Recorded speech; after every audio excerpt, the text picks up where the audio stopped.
of his name. So we did a lot of miracles there in the Low Galilee, around the Sea of Galilee. We call it a sea, but you know, a beautiful lake, a marvelous thing, the lowest sweet lake in the world, you know, 200 meters below the sea level.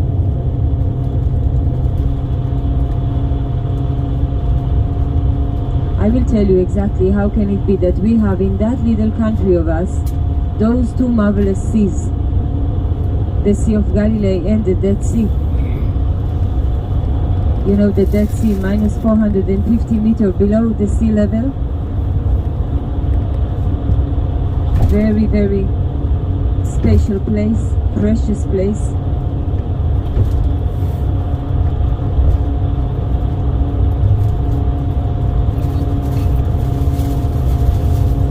So we are going to be today in the Low Galilee. We are not going to the Upper Galilee. We are going just to the Low Galilee, and we'll see that the Low Galilee, you will see it is very, the valley, and you can see it in your own eyes. And the valleys,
so we are now in the Low Galilee.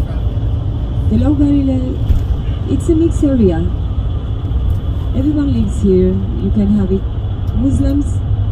You can see the minaret of the mosque. So there are a lot of villages that are Muslims. Only Arabs, Muslim live. But there are also villages of Christian people, like Reine. We will pass next to it. And also Jew villages in the Galilee. So everyone can live here, and yet you don't hear about it in the news. That means they are living in peaceful.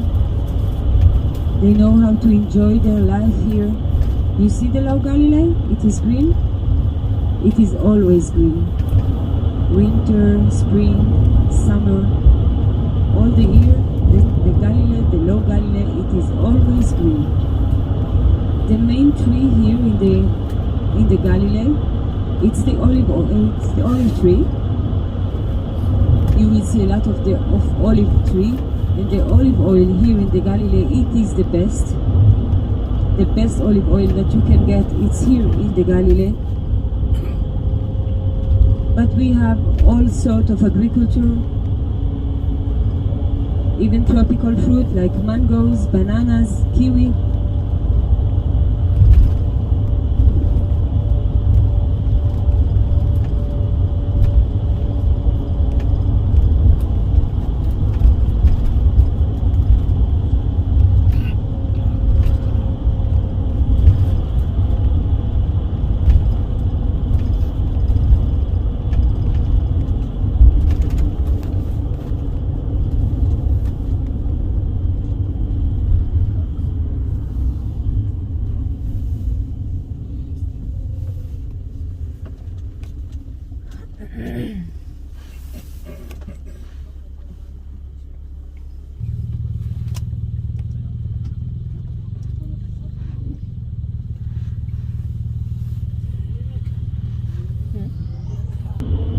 Now you see that road that we are on now?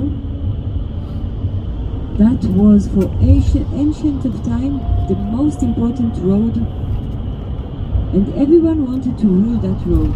Everyone, every king that ever had been here in the area wanted to rule that road. And it is natural because, you know, there is Egypt down in the south, and there is Mesopotamia in the north. Mesopotamia, all the commerce, all the commercial, all the business was there. In the stream of Prat and Hedekel, between them, all the commercial was happening there. Syria, Lebanon. So in order to come from Egypt to Mesopotamia, you need to cross that land. Why would you come from Egypt? Because Egypt was the center, was the power of the wheat, the wine, and the oil. So Egypt had those material, and she wanted to sell, and she wanted to have material from others, and in order to do that, you have to cross that land. So there are several ways to do that. One way, it's through the Mediterranean Sea. But in order to pass through the Mediterranean Sea, you need to be a sailor. You need to have a boat.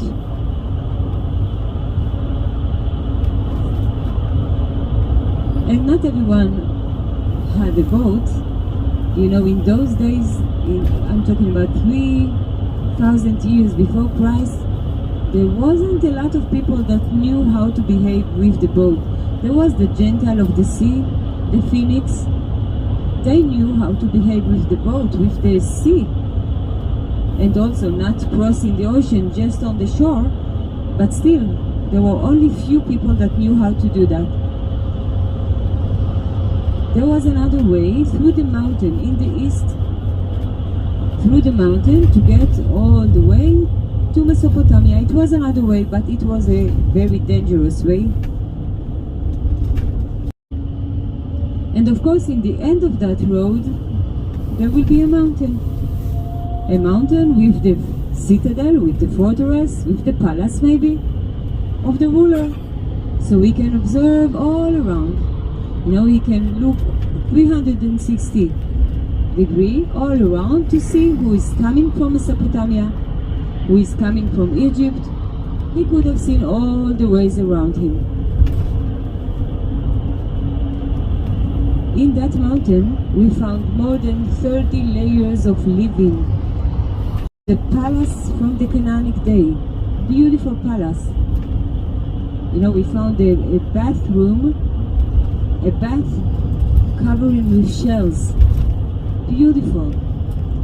And then we found a on top of it, in the second layer, we found gates from the city of the king Solomon. And Ahab after him, Omri, the kings of Israel also ruled there, the Egyptian ruled there. 30 layers of leaves that you all know that mountain. Would you believe me? What's that mountain? You all know that mountain. You want to guess? I will say the name in Hebrew and try to recognize it, okay? Har Megiddo. Har in Hebrew means mountain. Megiddo is the area. I will say it again. Har Megiddo. Yes, it's the same mountain. No, Carmel mountain is also important, but this is not the Carmel mountain. Now I will say it a little bit different with the accent. Armageddon. Armageddon. Armageddon. Armageddon. Armageddon, exactly. Armageddon, that's the mountain. That's the mountain that every ruler wanted to rule. 2 words in Hebrew. Har Megiddo, the mountain of Megiddo. You all know it as one word, Armageddon. Armageddon. But you will be surprised that you know a lot of words in Hebrew.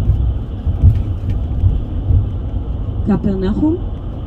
You said Capernaum as if it was one word. No, my friends. Those are 2 words. Kfar Nahum. Kfar, it's a village. Nahum, it's the prophet. The village of the prophet Nahum. Kfar Nahum. Hallelujah. You know the word hallelujah? 2 words in Hebrew. Hallelujah and Yah. Yah, it's the name of the God. We have 4 letters for the name of the God. We never say them together. Yud, Hey, Vav, Hey. We never said those 4 letters together because that's the real name of the God and we don't use it. But we use part of it, like Yah, Yud and Hey. This is half of the name of the God and we use it. So hallelujah, bless the God. Bless the God. It's in Hebrew. And of course, you know Emmanuel. It's the name of the Lord. Imanu in Hebrew means with us. So Lord is with us. Emmanuel.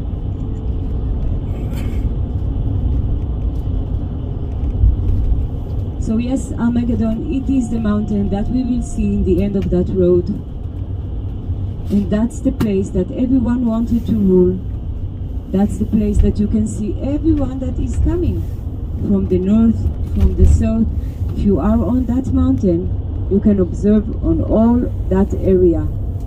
And it make look at all that mustard. You see all that mustard that is growing now, to the right and to the left. Bushes of mustard. Now when Jesus talked about the mustard, he said that it was a tree. Now there are places here that you can see the mustard almost 1.5 meter and very, very tight. You see the mustard all the way? That's the season of the mustard. He is growing everywhere now, naturally, wild. No one planted it. And sometimes you can really think it will be a tree.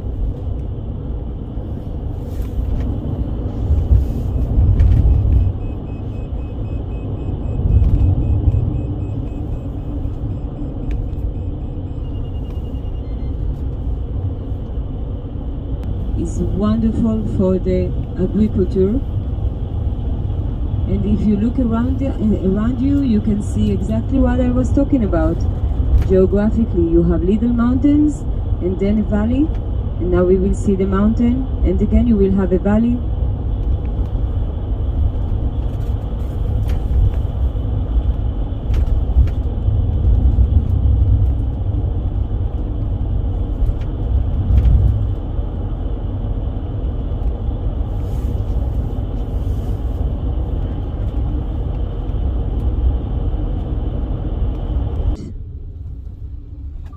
few seconds when we will pass that junction. You will see in the left, you will see the Armageddon, the mountain of Megiddo, the Armageddon. But if you look to the right, you see that mountain, very, very round. You see it? This is the Tabor mountain. You know what's happened in the Tabor mountain? The Transfiguration. Transfiguration occurred there in that mountain, the Tabor mountain. And here you have the Megiddo mountain with the palm trees. You see the palm trees?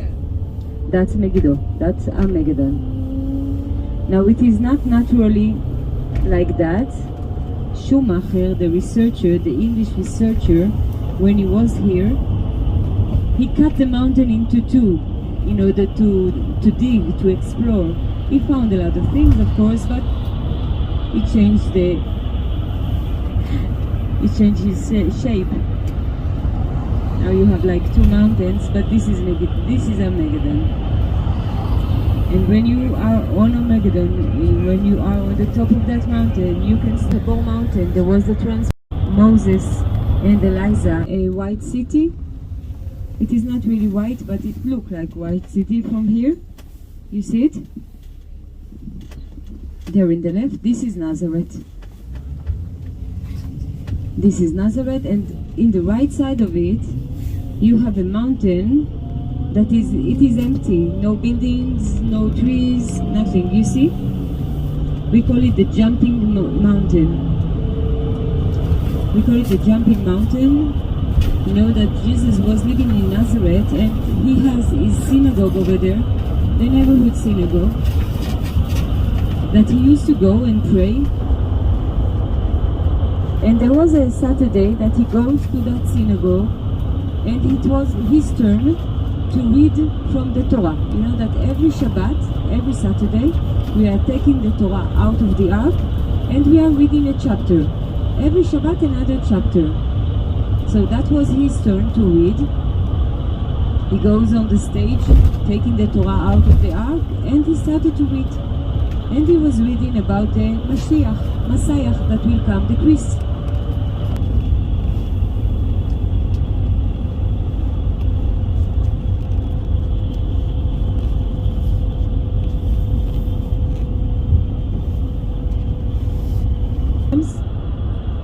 But most of them are citizens of Israel. So they have all the benefits of a citizen of Israel, like medical insurance, education. They are citizens of Israel. They even join the army sometimes.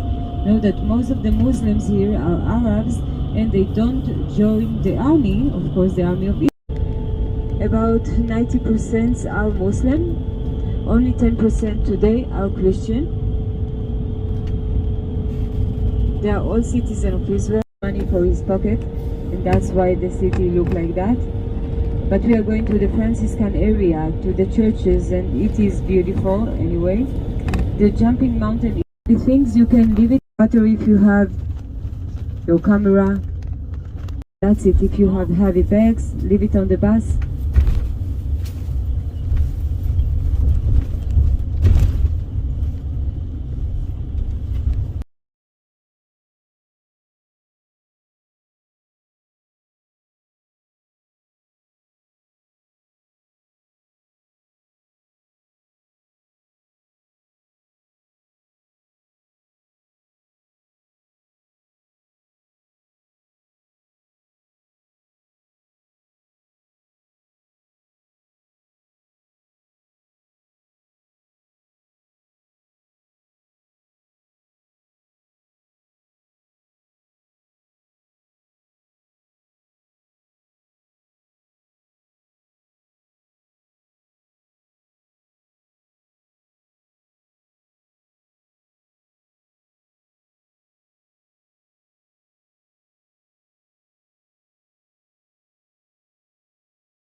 Allegria, one of our first pilgrims, she came here and she said about Nazareth that there is a cave, that all the people are going there. That's the cave where Saint Mary was living. And that's the place where she was announced by the angel Gabriel, who came and he announced her that she is pregnant with the Lord. So we are going to see that cave inside, because that cave, it is still here, from the Byzantine days. Next to that cave, you have a chapel. That little chapel, was never destroyed. Neither the cave, always have been here. The little chapel and the cave next to it. People all the time could come and worship that place. Saint Mary. Now, that church, the Byzantine church, was destroyed in 614 by the Persian people. They came here to Israel and they destroyed almost everything. Almost all the churches were destroyed in that year, 613. The early period of Muslim began in 638. The early period of Muslim. They arrived here to the land and they started to build mosques in all over the place. That's when Nazareth began to lose her Christian people. You know that Nazareth, in the first, it was a community of Jews. We are now in a community of Jews. That was the neighborhood. Not only Jews, but priests. We will talk about it, but the people that lived here, they were priests.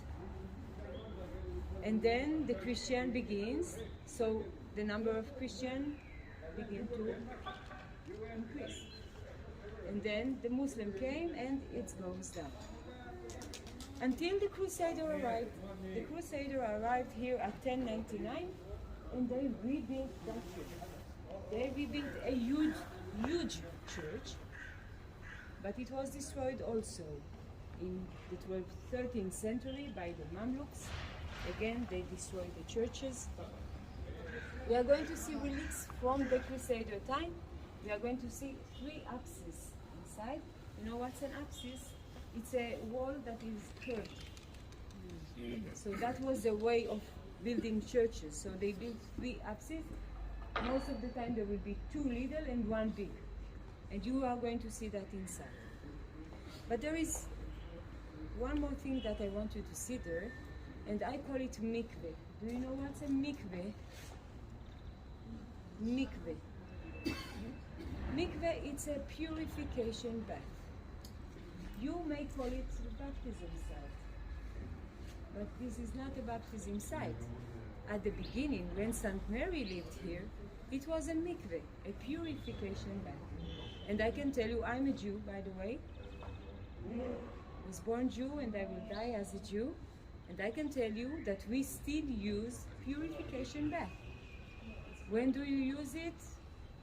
In the temple. When the temple was still here, when someone loses his father or mother, someone very close, he sits over him for 7 days, and then he is unclean because he touched the dead body. He needs to go and purificate himself. In the mikveh, he goes all the way into the water, 3 times, 7 times, it depends on your tradition, and then you are pure. A woman, until today, when she got her period, after 7 days, she goes to the mikveh to purificate herself. She cannot touch her husband till then, she is unclean. So after 7 days, she go to the mikveh, she purificates herself, and then she is clean again. That's until today. Now this is a private mikveh. A private mikveh in St. Mary's home. You need to be very rich to have a mikveh in your own house. So we are going to see that here, in the cave of St. Mary, in the cave that she used to live. Now it's not weird that she lived in caves. It was normal in those days, especially in summer, when it is very hot. So you have the house, but you are going down to the cave, you don't have air conditioning. So the cave, it's always a little bit chilly. You are going to see also something else there. You are going to see a mosaic from the Byzantine days, before the 5th century, before. How do I know that it is before? Because there are crosses on the floor.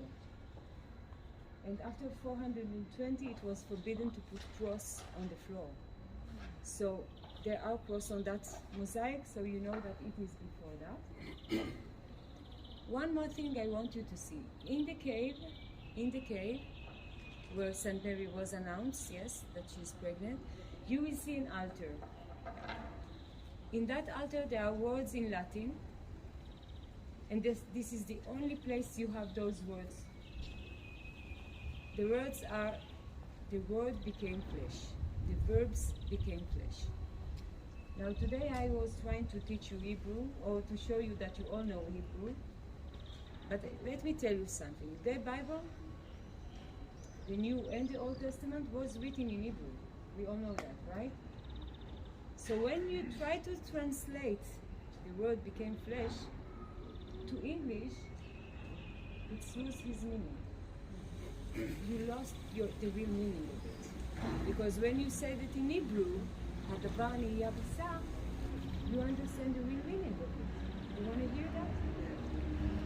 So you said, you will read it in the Bible, Hadabani Yabasa. But then, Hadabar means the thing. The thing became flesh. But then you add two letters in the Hadabar, in the thing. You add two letters only. Yud and Vav, the name of the God. And you will have the word Hadibur Yabasa. The word became flesh. That's the real meaning of it. The word became flesh, Hadibur Yabasa. The thing with the name of the God in it, you will have the verbs became flesh. So, observe it in the cave. Let's go to one of the doors that Giovanni Muccio was very clever to do. And he had a prefiguration story from the Old Testament.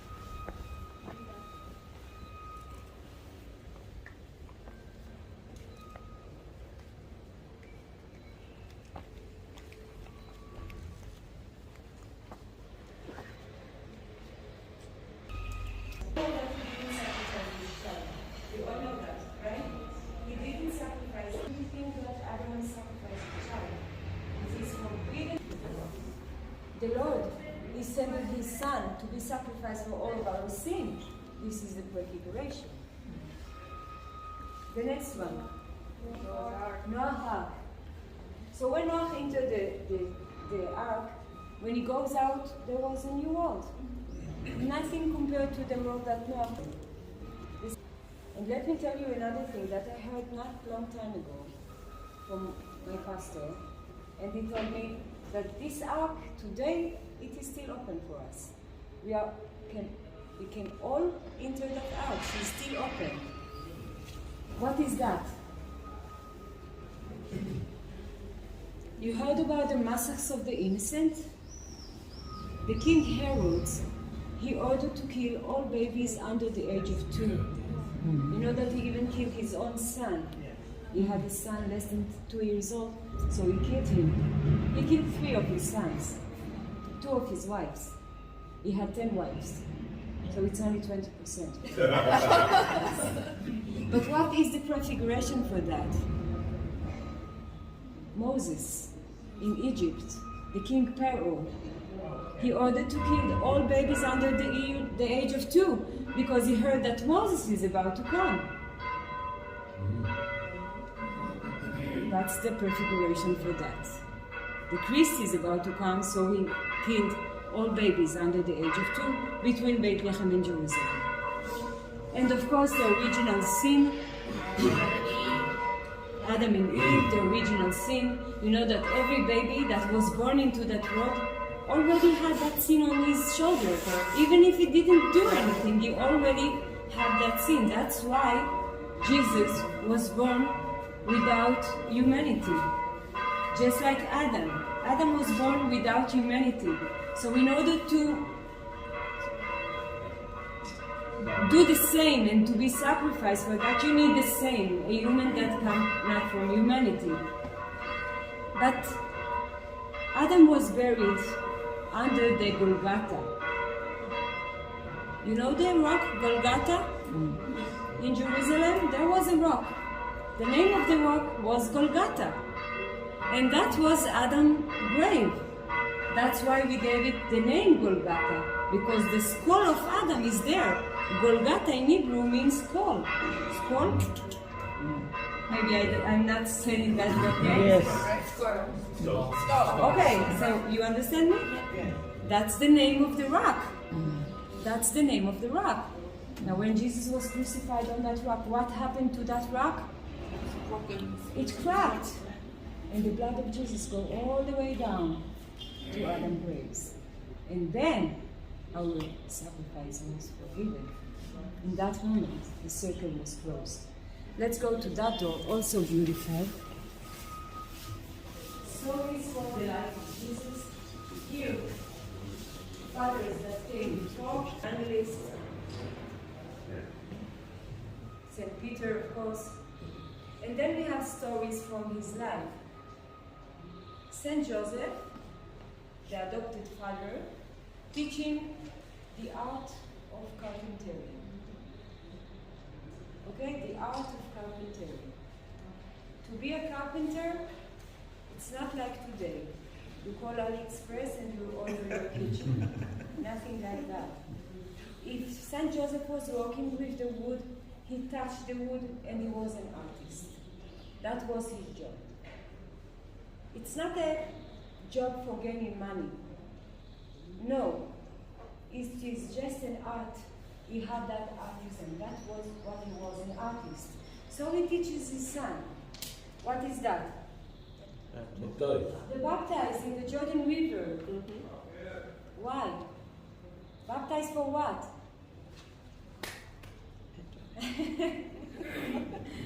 I told you I'm Jew. I know, right? Yes. Right. Why? There wasn't Christianity in those days. Why John the Baptist? He called all the people of Israel to baptize for what? Repent.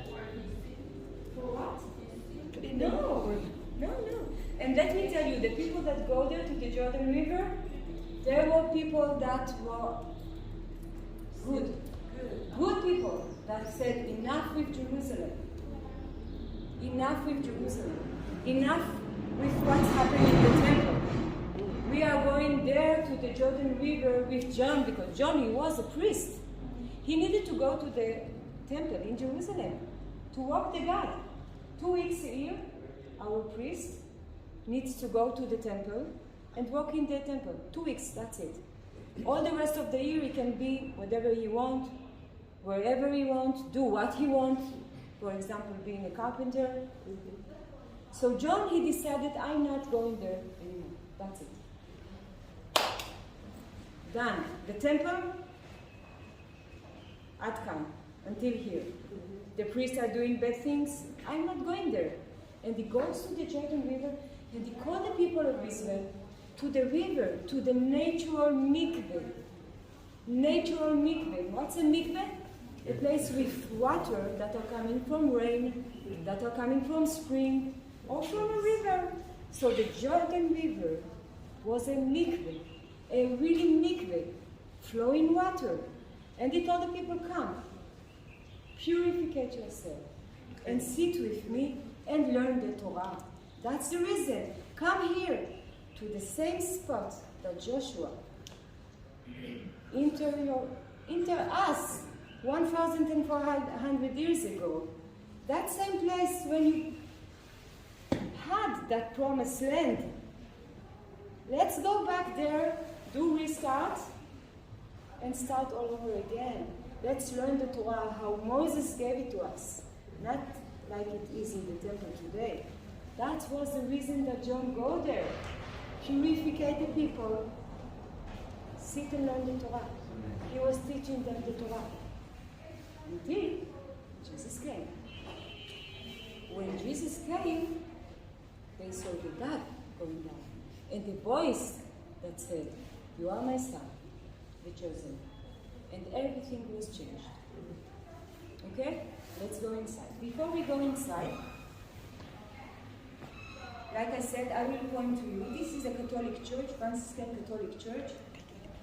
We are going now to the crypt, the first level.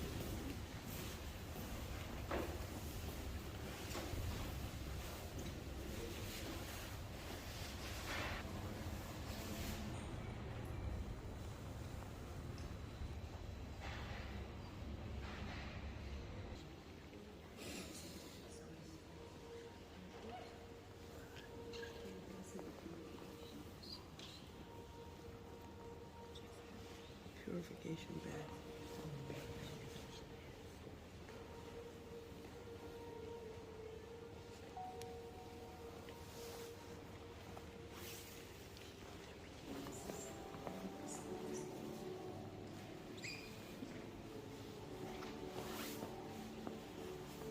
You see, 3 boxes. 3 boxes. And the crusaders.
She was announced that she is pregnant with the Lord.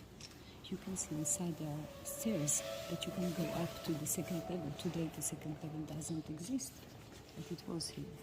And she lived here. When the angel came, he announced her here that she is pregnant with the Lord.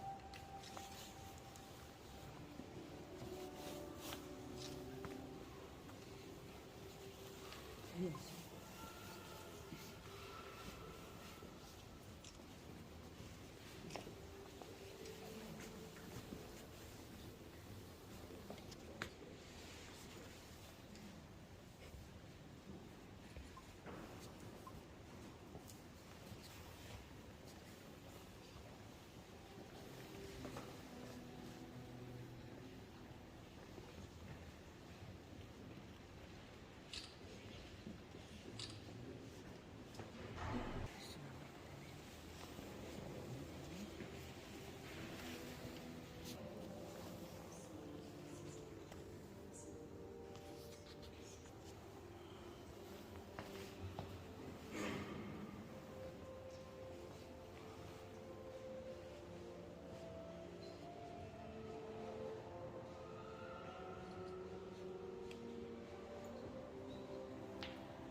houses, Muslims. That's the course of Israel.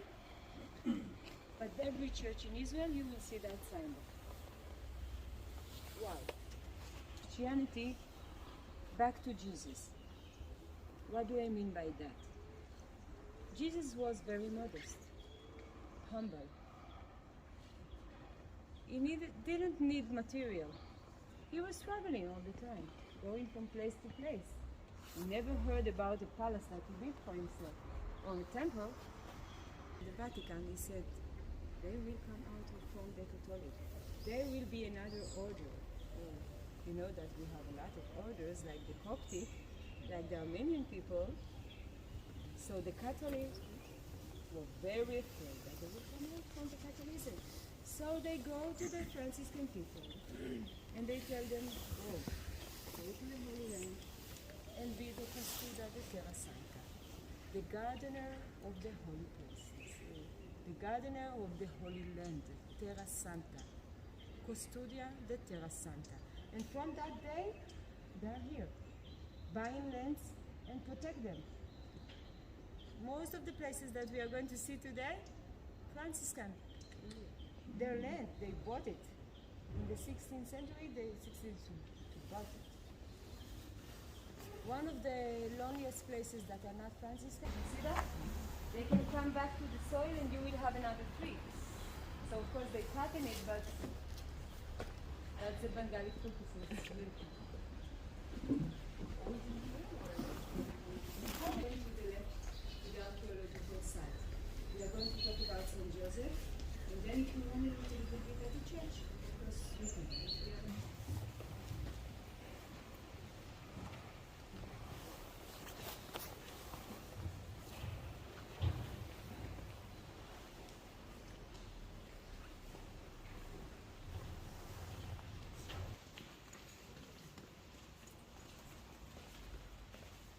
So it was like a warehouse. That level was a warehouse. And here we had a cistern for water. So he was poor. Saint Joseph, he was poor? No. Not one day. But he was poor, but in spirit.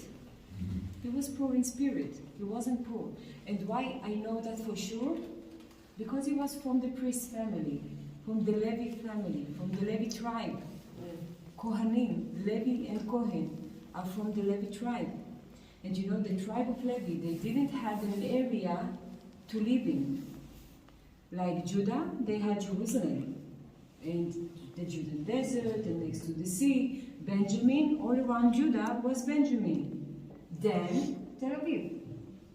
So every tribe had an area, except the Levi. The Levi didn't got a tribe, an area. They were living everywhere. Everywhere. Every tribe needed a community of priests in this area to do the prayer, to bless them. They couldn't go to Jerusalem all the time to have a blessing from the priest. They needed to have priests in their own community. So each community, almost every community, had a community of priests living among them. And why they weren't poor? I tell you why. I'm from the tribe of Israel, not a Levi or Cohen. I don't know which, because we are all mixed today, but I'm not Levi or Cohen because the last name, I don't have it, Levi or Cohen. Levinstein, Kahanovich, Leibovich, everything that begins or there is something with Levi inside or Cohen inside, those are the Levi and Cohen, the tribe of Levi. I don't have it, so I'm from one of the tribe of Israel, and that's why I need to give 10% of my salary to the priest in my community. Not today because we don't have the temple and the priests are not working in the temple. Today we give it to the poor. Until we will have the third temple, we give it to the poor. But we used to give it to the priests, so they weren't poor. That was the main purpose, that they won't be poor, that they can go to the temple in Jerusalem without worry of money. They always had it. Now they had their own mikveh because they needed to be pure. not like all the rest of us. We can come and go, but they need to go to the synagogue, they need to be pure, they need to bless the people, they need to do bar mitzvah, holidays, circumstantial, all the things. So they needed to be pure all the time. They had a mikveh in their own house. Let's go and see.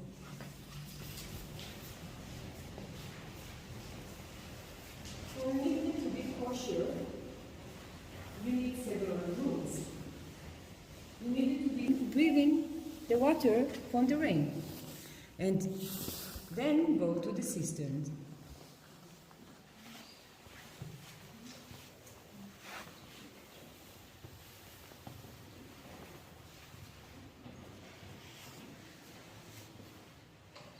Before going out, we have a symbol in the altar.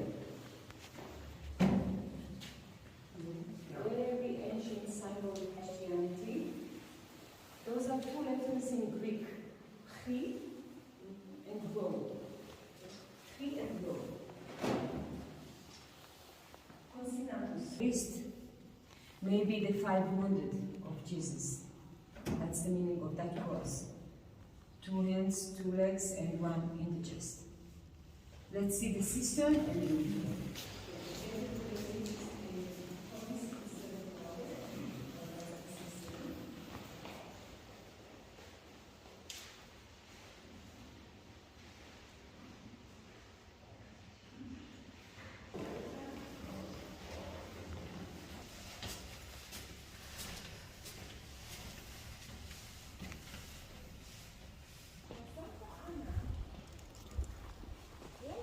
and when we will be in the bus, I will give you the answer.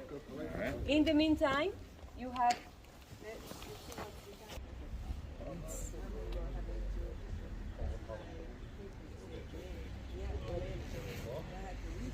let's see. Like that? What is the significance of that? It's just a Israeli tree. It grows here. No significance. see that flower here? That's the sickle. What is it again? Cyclamen. Cyclamen. Cyclamen. Cyclamen. Cyclamen. She need to feel the rock. You have the cyclamen? No, she dies. Just naturally? She dies and then After 1 year, she will come back. She had an onion inside the earth. She don't dies. Only 1 month. Only 1 month. Cyclamen. Like the coffee.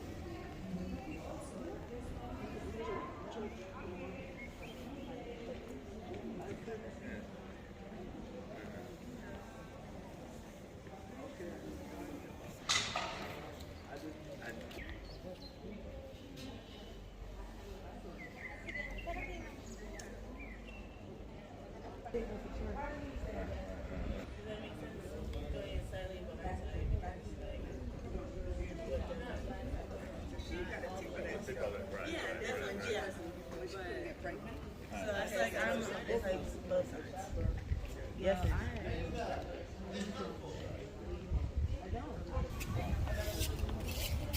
목을 딱 처음에 펴면 하나님 앞에 제사 지내는 겁니다. 하늘에서 이 땅을 내려보는 독수리처럼